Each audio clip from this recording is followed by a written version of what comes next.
তিন উপদেষ্টার বিরুদ্ধে গুরুতর অভিযোগ, অপসারণের দাবি। অন্তর্বর্তী সরকারের তিনজন উপদেষ্টার বিরুদ্ধে গুরুতর অভিযোগ এনেছে বাংলাদেশ জামায়াতে ইসলামের 8টি রাজনৈতিক দল। তারা তিন উপদেষ্টার অপসারণের দাবি করেন।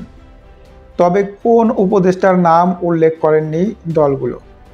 এই সব উপদেষ্টার নাম প্রধান উপদেষ্টা ডক্টর মোহাম্মদ ইউনূসের কাছে পাঠানো হবে বলে দলগুলোর পক্ষ থেকে জানানো হয়েছে। শুক্রবার সকালে মগবাজার আল ফালাহ মিলনায়তনে 8 দলের যৌথ সংবাদ সম্মেলনে এই দাবি জানানো হয়েছে জামায়াতে ইসলামের নায়েবে আমির ডক্টর সৈয়দ আবদুল্লাহ মোহাম্মদ মোতাহেরের পক্ষ থেকে। তিনি বলেন, সরকার কয়েকজন উপদেষ্টার সহযোগিতায় একটি বিশেষ দলের স্বার্থে প্রশাসনকে দলীয়করণের উদ্যোগ নেওয়া হচ্ছে।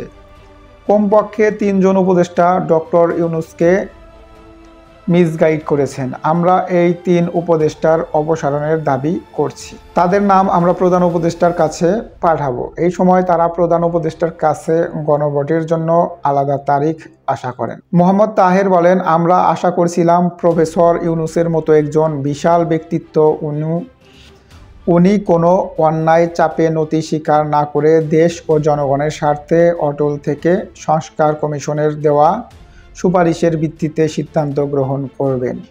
কিন্তু গতকাল ওনার ভাষণে আমরা বিস্ময়ের সঙ্গে লক্ষ্য করেছি, সরকার তাদের নিয়োজিত কমিশনের সুপারিশ গ্রহণ না করে সেখানে যথেষ্ট কাটছাড় দিয়ে একটি দলের সঙ্গে ব্যাপক কম্প্রোমাইজ করে জনগণের স্বার্থে কাজ করছে না।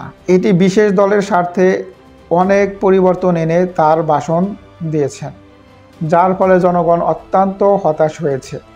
তিনি বলেন, আমরা 8 দল ও আরও কিছু দল আছে, আমরা সবাই আগামী ফেব্রুয়ারি মাসে রোজার আগে জাতীয় নির্বাচন হোক এই বিষয়ে দৃঢ় প্রতিজ্ঞ। সেজন্য আমরা আমাদের সব প্রস্তুতি সম্পন্ন করতে মাঠে কাজ করছি। কিন্তু সরকারের আচরণ আমাদেরকে এই কথা বিশ্বাস করতে বাধ্য করছে যে এই সরকারের পক্ষে কোনো সুষ্ঠু অবাধ নির্বাচন করা সম্ভব নয়। নির্বাচন অবাধ হওয়ার বিষয়ে আমাদের ভিতরে যথেষ্ট শঙ্কা এবং আস্থাহীনতা তৈরি হয়েছে।